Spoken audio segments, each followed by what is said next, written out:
Good morning, America. How are you? I love that song. Welcome to the Jay Sheldon Show. Happy Wednesday. Halfway through the week, it's hump day. Coming up, OnlyFans strippers are getting visas because they're OnlyFans strippers? Yeah. Yeah. Yeah, we'll tell you about it. It's yet another big hole in the system that needs a giant plug. Forgive the pun. Public schools gave a 13-year-old a chest binder and made really sure mommy and daddy didn't find out about it. That's a public school, by the way. And no doubt Americans still love a winner. That and more all coming up this morning on this Wednesday edition of the Jay Sheldon Show. Thank you, folks, for popping by. We appreciate you being here. Give us a follow if you're new to the stream. It's the follow button down there or on X. We're also live on X. You can watch the show later on our replay on YouTube. We've given up the live thing. It's just too convoluted and complicated. And so we upload the show after we're live to YouTube, our channel over there. And of course, the podcast. Our audio portion goes out across Apple iTunes, Spotify, all the big platforms, and the little ones too.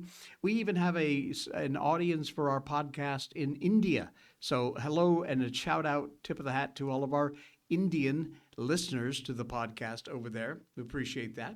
All right, so we're coming at you live and just doing a quick check that everything is copacetic and everything is going the way it ought to be going. And it looks like so far, so good. All right, you ready to rumble? Do you know that that phrase is actually copyrighted? I was asked once here to host this big, like it was like a WWF boxing, wrestling, something. It happened on New Year's Eve. It was a big title fight, and multiple different folks were all bopping each other in the ring. And I was the announcer for that because I do announcery type things and voiceovers and stuff.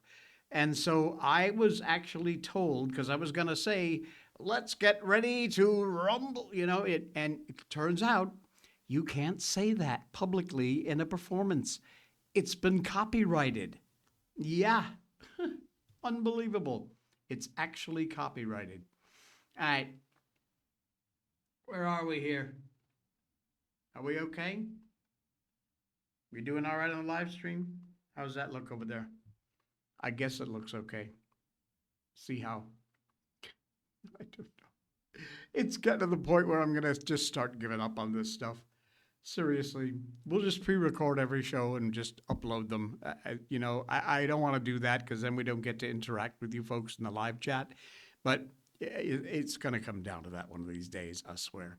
Okay, you ready for this? I'm not ready for this because it's just that weird. There is a growing share of a visa which is called 01. That is the 01 visa here in the U.S., and it is called a genius visa. It's a renewable visa meant for kind of, the super geniuses, the extra smart people in technology, software skills, novel ideas even. And that's what the 01 visa is meant for. That ain't, however, where it's going out. It is being granted to foreign OnlyFans strippers. Good morning, Danny. Social media influencers. Yeah. It's a temporary 01 visa, which is a renewable visa, as we said, for genius types. The extra smart people. We want to let them in, share their ideas and their technology and their knowledge bases and help to further our agendas. But the complexity behind this 01 visa process makes it hugely vulnerable to fraud and cheating. It determines migrants who have the cash to buy fake credentials. And that vulnerability is forcing U.S. officials to take a huge amount of caution as they review the visa applications that have to be sent in to the U.S. Citizenship and Immigration Services Agency. Morning, Maryland. Be blessed. The online influencers and these OnlyFans models, you got to know what OnlyFans is, right? It's a sex site where women and some men will go on naked or half naked, enticing you to subscribe. You can only get access to their cameras if you pay for it. And folks, you have no idea the kind of money, in some cases, millions of dollars these people make. Seriously, they make a bloody fortune on this OnlyFans platform. Anyway, these influencers and OnlyFans strippers, which is just pretty much what they are, have a huge advantage. They don't have to necessarily show their wares for their visa applications. If they just show their hits, how many viewers they get, their audience sizes, and their revenue income, higher follower counts, big earnings can be used to establish what the Immigration Department considers commercial success. You land a contract to promote a certain brand, you can qualify as an endorsement of talent.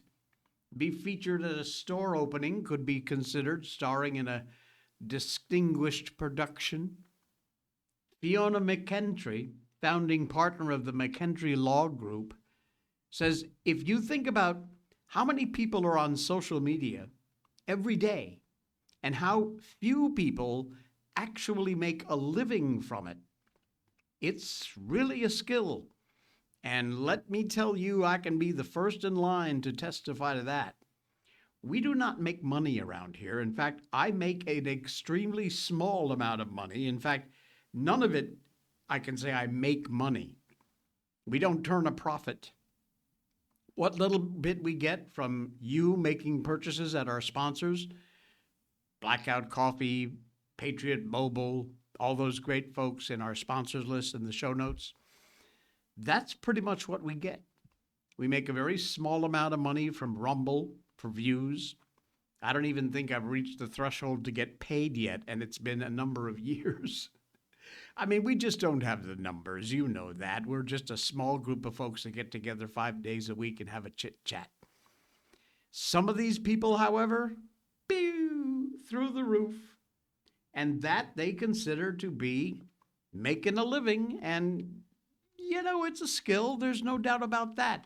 Now, if you want to do that with your clothes on or with your clothes off, obviously one is going to make you a lot more money. But I really don't think many people are going to pay to watch me sit here and take my clothes off, okay? In fact, they'd probably pay for me to keep my clothes on. This OnlyFans inflow is also edging out some of the Indians who are doing everything they can to get around old and new curbs and Indian migrants. This is from India Indians. Annual limits on how many nations' share of a green card they get handed out. Loose annual caps on the global number of H-1B visas. From Brotherhood post on X, Indians are selling fake diplomas, and this is just the tip of the iceberg. They have fake credential industries that are much harder to shut down. They fake references, publications, research, etc., so that you qualify for advanced visas. And they just keep doing it. Officers being handed petitions where value is framed almost entirely through algorithmic-based metrics.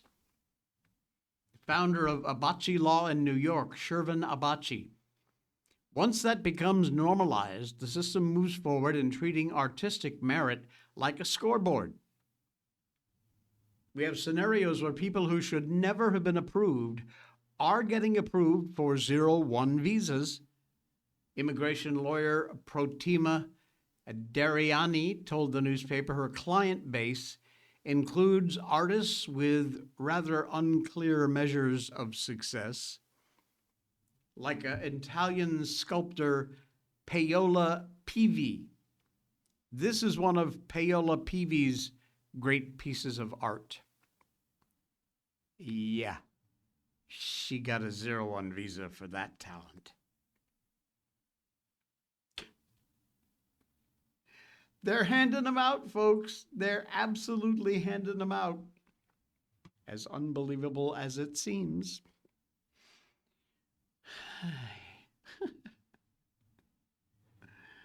Stupid is as stupid does. J.D. Vance, who I'm really praying very hard is going to be the next president of the United States. He ought to be. Well, his home was vandalized recently, and the suspect has a criminal record. No surprise there. There is a small surprise, though.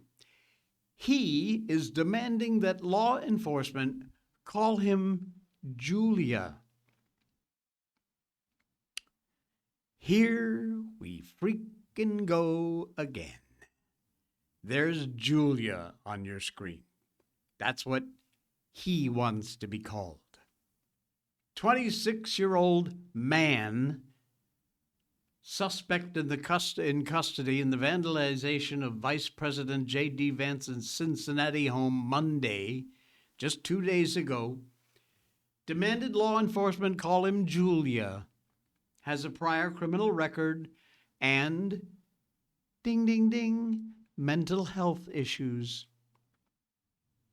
The suspect, William DeFore, F-O-O-R, DeFore, booked into jail Monday facing charges for vandalism, obstruction of official business, criminal damage or endangering, and criminal trespass after allegedly wielding a hammer and smashing several windows at Vance's home. Vice President and his family were not at the residence at the time this happened. FBI sources told the outlet that DeFore demanded to be called Julia when he was arrested. Currently unconfirmed whether DeFore identifies as a transgender or non-binary. Who freaking cares? Although he's been posting to social media under the name Julia DeFore recently. Well, not since he's been arrested, obviously. But J.D. Vance says, I appreciate everyone's well wishes about the attack at our home. As far as I can tell, a crazy person tried to break in by hammering the windows. I'm very grateful to the Secret Service and the Cincinnati police for responding quickly. We weren't even at home. Court records revealed several criminal cases involving DeFore in the recent years, each proceeding intersecting with findings related to his mental competency. If this moron gets released because he has a mental problem. December 23, DeFore charged with trespassing University of Cincinnati Health Psychiatric Emergency Services after police say he refused to leave the campus. Case later dismissed after DeFore was found, incompetent to stand trial. 2024, charged with 2 counts of vandalism for breaking windows at a business in Hyde Park. Case referred to mental health docket.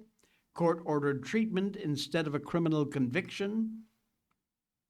Hamilton court signed off on an application in October 24, granting his mother legal guardianship, finding DeFore incompetent because of mental illness. The courts are just playing along with this crap. Why are you doing this? Because it's easier for you? Is that it? Yeah. According to the Post, DeFore's father, named William, a Harvard University graduate, pediatric urologist in Cincinnati, history of donating to the Democrats. Elder DeFore donated thousands to Kamala Harris's failed campaign in 2024 after years of small contributions to a PAC that lobbied for urologists. He's a longtime Democrat Party supporter, donated up to $5,000 to former President Joe Biden and Vice President Harris's respective campaigns, both in 2020 and 2024. The younger DeFore appears to have had a bit of a fall from grace after his 2018 graduation from the Summit Country Day School. He was a candidate for the U.S. Presidential Scholars Program, according to this report. Reportedly went to the University of Cincinnati's College Conservatory of Music for 2 years, dropped out in 2020. He said on his social media more recently that he was attending Cincinnati State Technical and Community College. Like I says, if they're going to wind up putting this knucklehead back out on the streets because he's not mentally competent to stand trial, my head is going to explode, I swear to God. Unbelievable.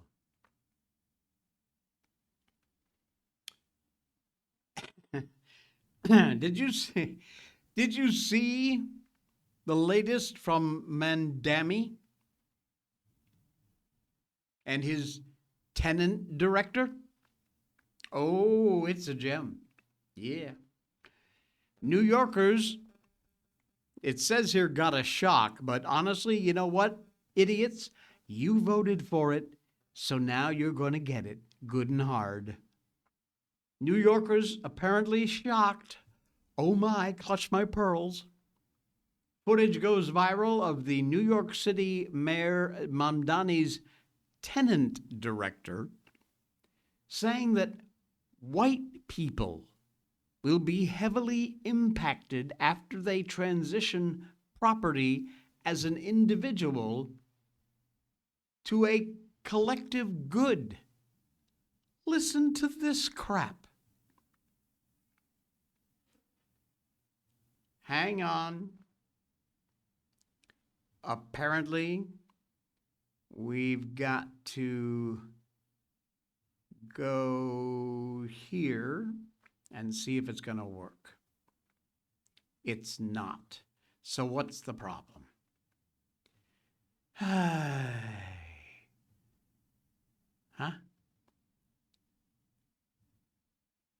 All right.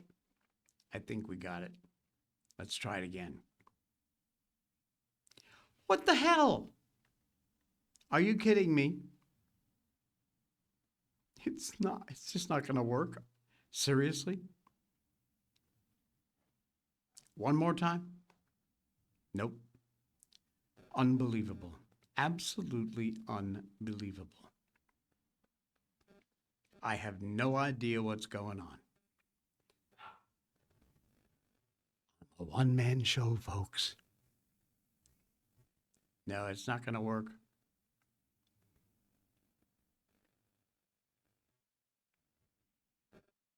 I have no idea. Anyway, she basically, it's hard even to translate what she's saying. Let me see if I can do this by repeating what she's saying, because it really, you got to pay attention to this. It's unbelievable. This is her words. I am repeating what she's actually saying. I think the reality is that for centuries, we've really treated property as an individual and as an individual good and not a collective good. And we are transitioning to treating it as a collective good. And the model of shared equity will require that we think about it differently. It'll mean that families, especially white families, some DOT families as well, are going to have a different relationship to property than the one we currently have. I know that's a little rough way to actually figure this out, but there you go. Basically, get ready. You are doomed. You are very doomed. And not to be outdone, thank goodness the DOJ is on the ball because they absolutely responded accordingly. DOJ responds after Mandani's tenant director exposed as a property-seizing communist repeatedly told people Mandani he was during both the New York primary race for mayor and the general election campaign, whether it was on the subject of the Israel-Hamas war, 9/11, his soft on crime stances, his desire for free stuff for New Yorkers. Did you see the bus rate now going up to $3? Yeah, I think that's about $3 short of free, which of course would be paid for by the rich, and his race-based approach to solving the city's housing crisis. A lot of past tweets and videos dug up by internet sleuths give us even more complete picture of this idiot who eventually got elected, of course, mayor of the Big Apple. Oh boy. Maybe the most revealing one being remarks he made during the DSA convention in 2021. He referenced the end goal of seizing the means of production. Sound familiar? How he and his fellow Democrat socialists should not give up on it, even though the idea wasn't very popular. Well, to nobody's surprise at all, the people Mandani lined up to serve his admin, radical, anti-capitalist, anti-Semitic, anti-American, racist, anti-white views, all falling squarely in line with what are apparently his views. Another resurfaced video suggesting transitioning to treating property as a collective good towards a model of shared equity. December 2017, she called to elect more communists, which happened in New York 8 years later with Mandani. DOJ's Assistant Attorney General for Civil Rights, Harmeet Dillon, interview with One America News, said the city government should be on notice. They are under high scrutiny. We have several federal statutes that explicitly protect people of all colors and all different kinds of backgrounds and military status and so forth from the exact kind of land grabs and reallocation and redistribution that is currently being promised in New York. Possibility of the Mandani administration backing down from this policy? I would say somewhere between slim and none. Considering that not only has Mandani himself openly talked about seizing property in the name of the Warm Collective, believes New York City voters gave him a mandate to do exactly that. He and his transition team, well aware of Weaver's history prior to them appointing this moron woman. So when right-wing activists circulated those since-deleted posts, Mr. Mandani, not caught off guard. She was vetted, said a spokesperson for Mandani. Dora Pekic said Tuesday, "We're aware of all of those tweets." Well, you're aware and still you appointed her? Kind of makes things a little obvious, don't you think? It's going to be very interesting where this plays out in courts, keeping a close eye on it for sure.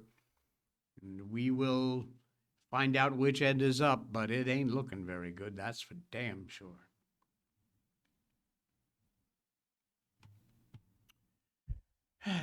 Oh, you're going to love this one.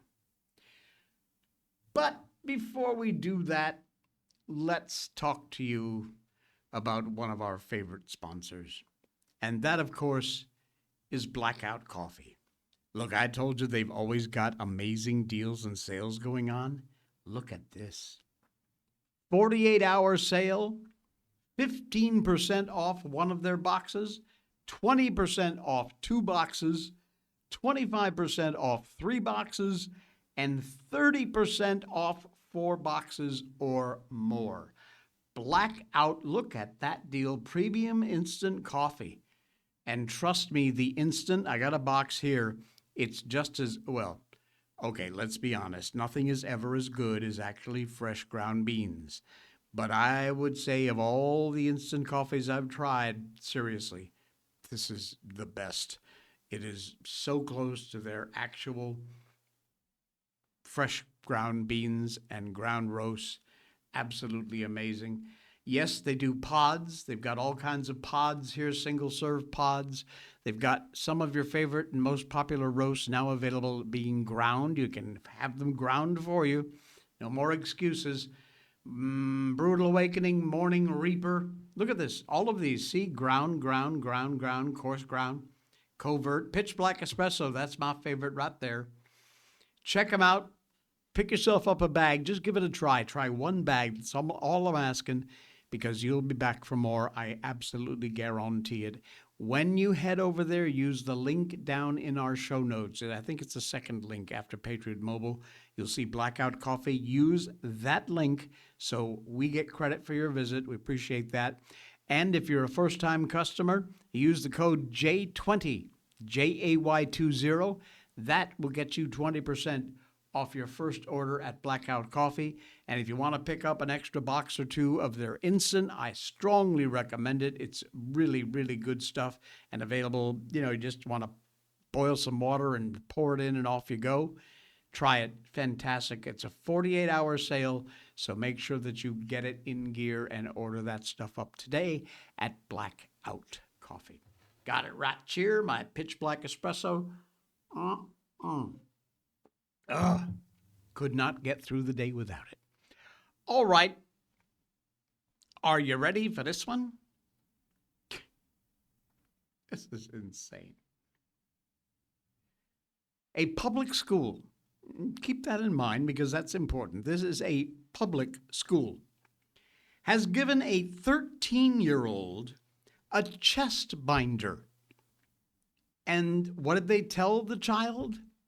Hide this from your mom. Now, if you don't know, a chest binder, for the most part, is like a really tight ace bandage bikini top that basically flattens women's breasts down to kind of hide them.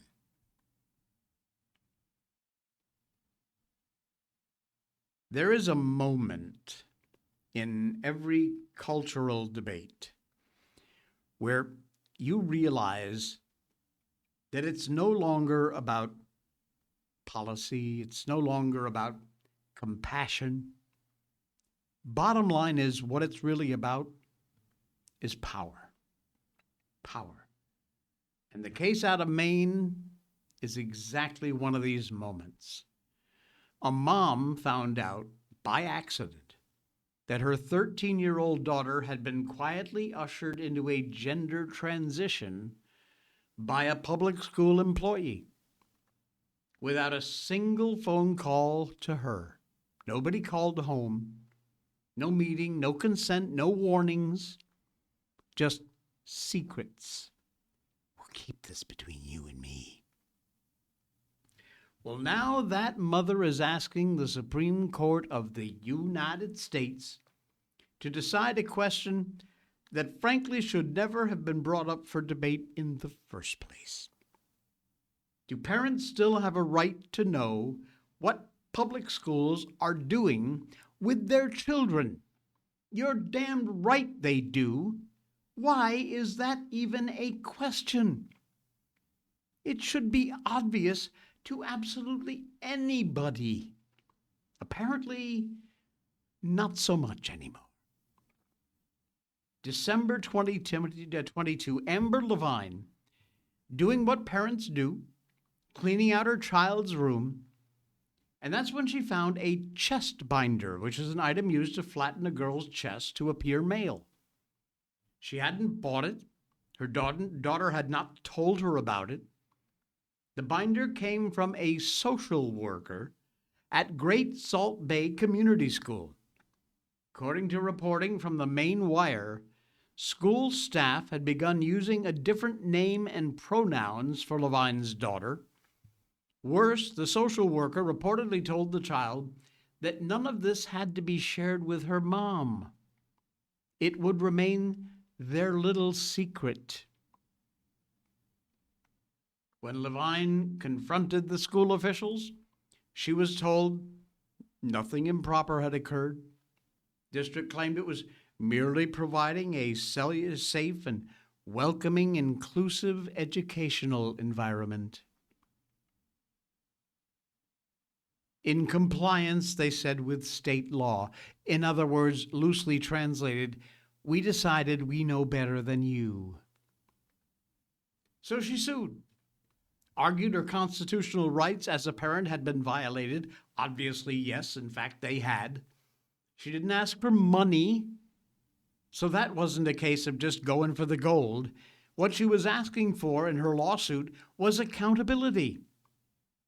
District Federal Court dismissed the case on technical grounds, claiming she failed to establish municipal liability. The judge sidestepped the constitutional question entirely, and the First Circuit Court of Appeals upheld that ruling. So here we are. Not because the courts ruled parents have no rights, but because they refuse to say whether or not they do. That silence is the problem. And now the Goldwater Institute has petitioned the Supreme Court of the U.S. to step in. They better. They shouldn't have to. It's a rather obvious closed, open, shut case. But apparently we need them. Question before the justices, very narrow but very profound. Do parents have a fundamental constitutional right to be notified when a public school actively facilitates a child's gender transition? And they don't have any obligation to tell the parents. That is just so wrong. Just so wrong. Goldwater attorney Adam Sheldon. I'm Sheldon. There's a difference. He put it plainly, schools do not get to make life-altering decisions about a child's mental and physical well-being in secret, not in America and not under the Constitution of the United States. The left going to frame this case the same way they face every challenge to their ridiculous, dumbass ideology. They'll say this is about intolerance. They'll say it's about denying care. They'll say parents like Levine are dangerous to their children, which is completely dishonest and bullshit. This is not about rejecting kids. It's about rejecting secrecy. It's about rejecting a system where government employees are encouraged to wedge themselves in between children and their parents. If your argument requires hiding information from moms and dads, your argument is weak. There is no argument at best. No school counselor should ever tell a child, don't tell your parents. Think about it. Okay, do this, do that, but don't tell your parents. Are you freaking kidding me? That's not compassion. That is grooming. That is grooming. The case, sadly, is not an outlier either. The Goldwater Institute says several other similar cases already are in the pipeline, including one out of Massachusetts, where a school explicitly went against the parents' wishes and societally transitioned a child anyway. The parents said, no, you're not going to do it. They went ahead and did it anyway. This is becoming policy, not an accident.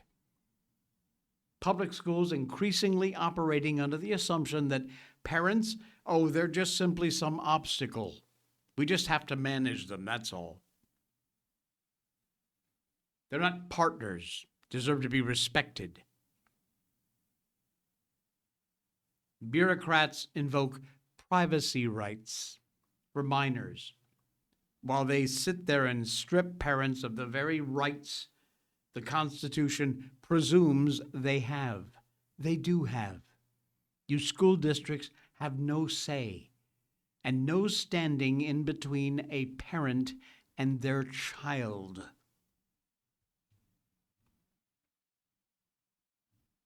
The Supreme Court has for a very long time recognized that parents have a fundamental right to direct the upbringing of their children. That principle does not disappear at the schoolhouse door. It's be our little secret. Just don't tell your parents. What, if anything, in that sounds okay? Not one word of it. Just don't tell your parents. Unbelievable.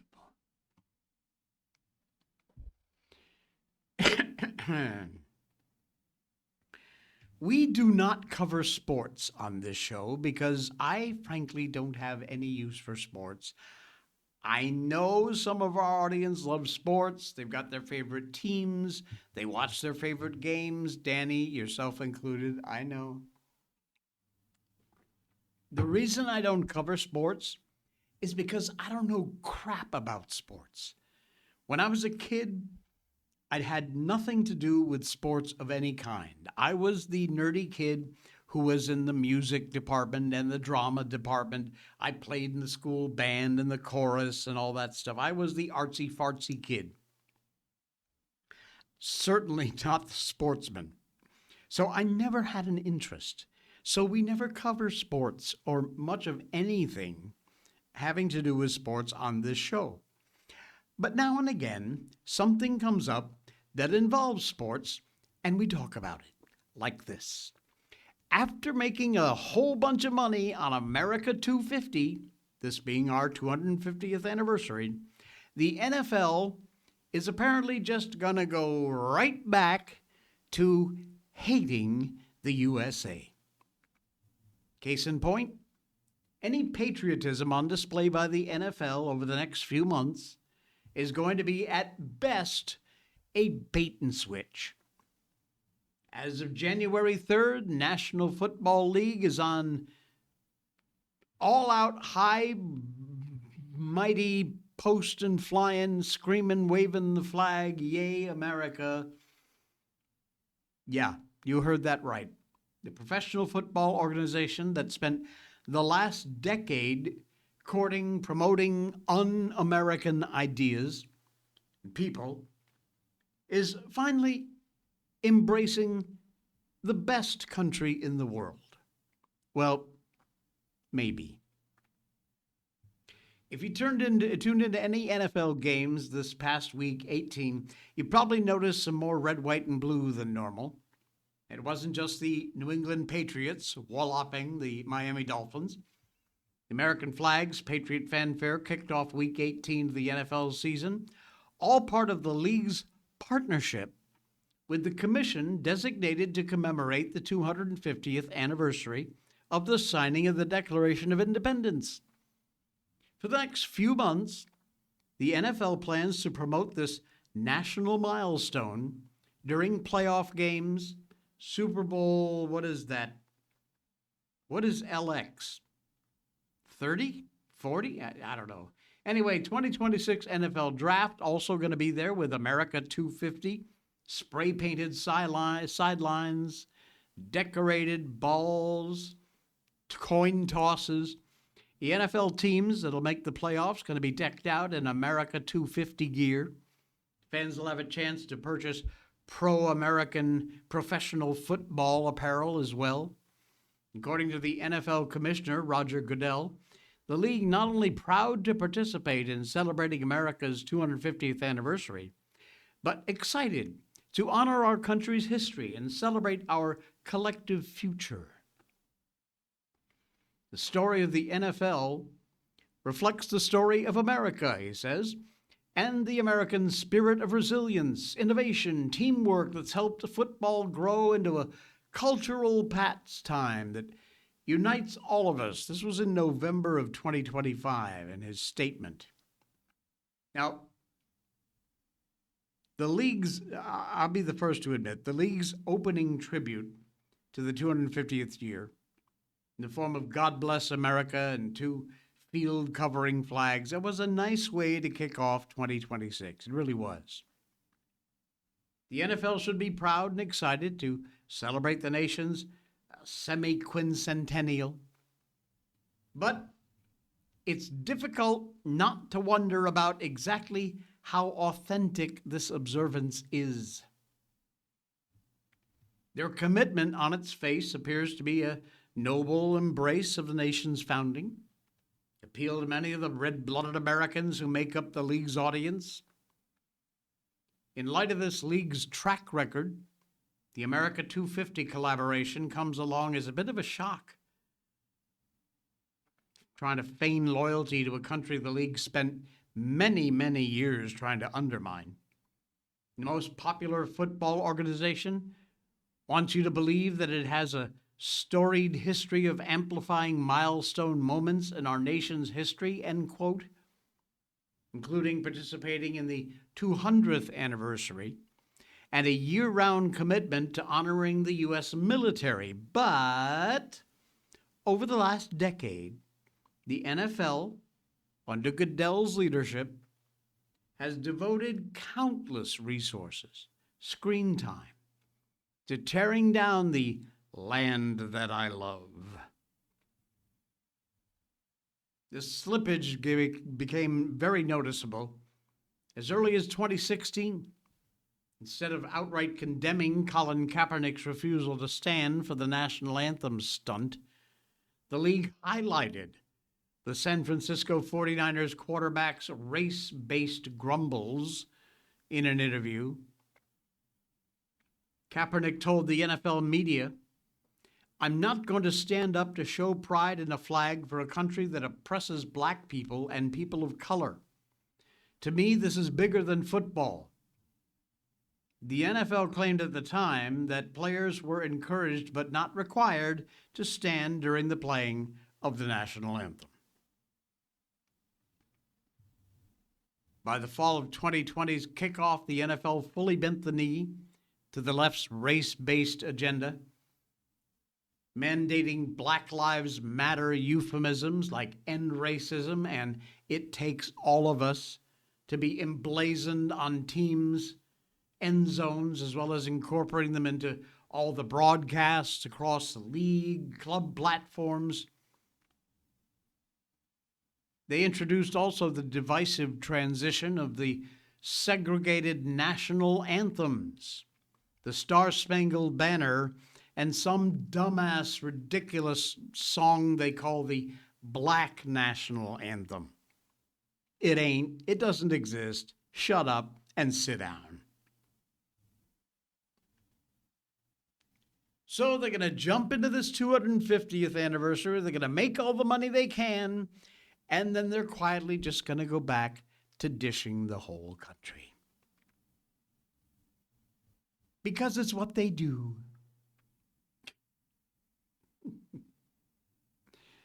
Oh, Manischewitz. Let's see, where did our new Trump depends ho? I hope he hit the follow button. Oh, yeah, that goofball.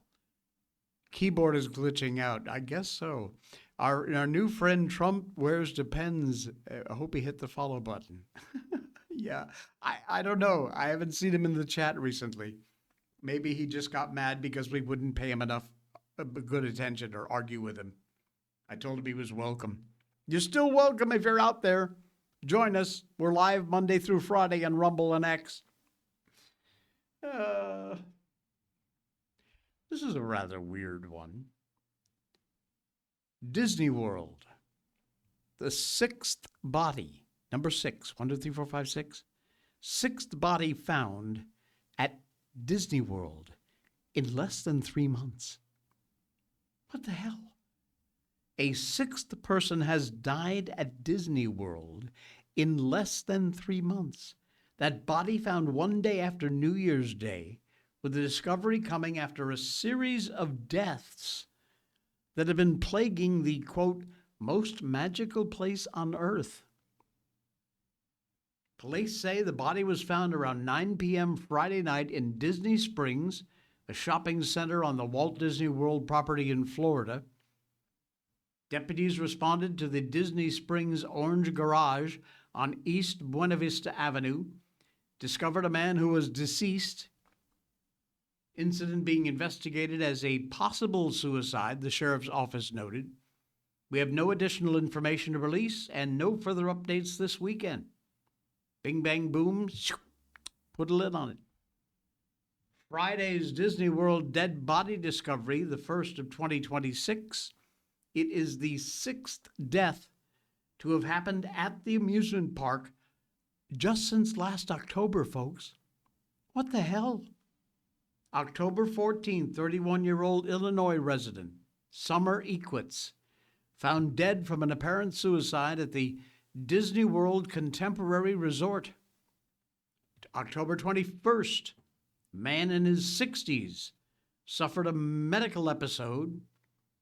Authorities saying he was transported to a local hospital where he was pronounced dead. Jiminy Cricket. Did my light fall over? It did. Okay. 2 days later, October 23rd, aspiring football referee, 28-year-old Matthew Lee Kahn, reportedly committed suicide when he leapt from the 12th floor of a Disney hotel at the Contemporary Resort. Followed death of a woman in her 40s. She was found unresponsive at the Disney Pop Century Resort, later pronounced dead. November 8th, unidentified guest found dead at Disney's Sarasota Springs Resort in Lake Buena Vista near Disney Springs. This is number 6, just a few days ago.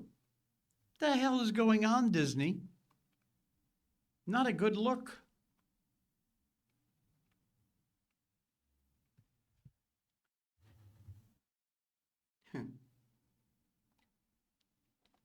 How do you do it? Like this?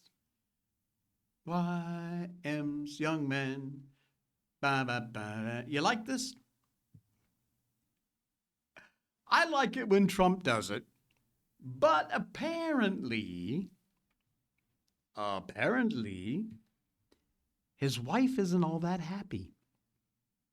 The president has taken to defending the popular MAGA dance after the First Lady has given it a big thumbs down.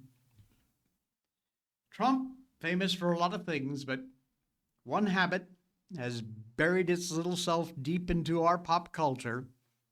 Most folks on the right love it. Some find it mildly amusing and entertaining. Meanwhile, the dyed-haired, septum-piercing radicals on the left absolutely loathe it, which I think is a part of the reason we like it even more. I'm talking about the Trump shuffle. And I don't know if anybody ever gave the president's go-to dance move an official name, but that's what this show is calling it as of right now. It's going to be called the Trump Shuffle, okay? It's become iconic. Professional sports teams now imitate it in celebration of killer plays or touchdowns. Fans, supporters demanding it at nearly every rally, major event. Memes flood the internet, all built from Trump and his signature dance, the Trump Shuffle, hand in hand with Make America Great Again.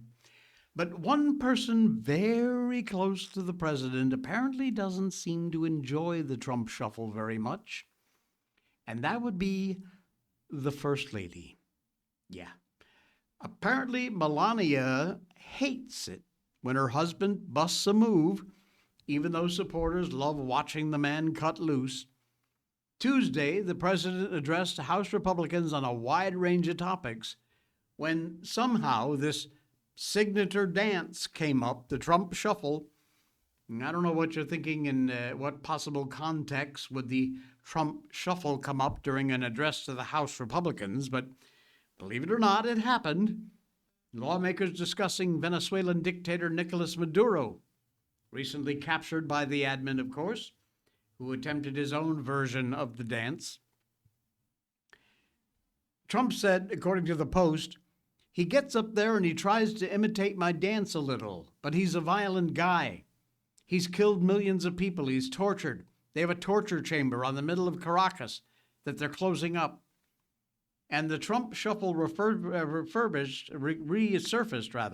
later on in the remarks when the president revealed Melania's disapproval. Trump told the House Republicans, she hates it when I dance. Everybody wants me to dance, but the First Lady says, darling, it's not presidential. She actually said, can you imagine FDR dancing? She really said that to me, said Trump. I said perhaps there's a long history she doesn't know. Now, of course, FDR used a wheelchair, which tends to make cutting a rug just a little more difficult. But that doesn't mean he never tried, right? I love about moments like this is how they humanize the commander-in-chief, which is a big part of his id. Often we place leaders on pedestals. We forget that they're just regular people like the rest of us. And Trump has this insane ability to remind us that he is, while a billionaire and the president of the most powerful country on earth, still kind of one of us. Most hardworking blue-collar Americans cannot identify with billionaires, and the billionaires don't identify with us, that's for damn sure. Yet somehow Trump has found a way to do exactly that. Maybe because he truly cares about the little guy? Unlike the other party, which says it does, but it really just views us as political pawns for their own ambitions and quest for power. That's all they're interested in. And what married man doesn't do something that drives his beautiful bride up the wall? Some men do silly impressions of famous people. Others intentionally say no to every request their wife makes. And then they fully plan on doing it anyway. Hey, come on, you know that's true. Or the classic move, giving your wife a loving smack on the backside every time you walk by. Does it annoy her? Abso-freaking-lutely. Do you still get a kick out of it after repeating that every day for 18 years? Yes, you do. So there you go. Good to know Melania hates the Trump dance. The Trump shuffle, we're going to call it from now on. Guess what? One last one here for you before we go. America still loves a winner. We do.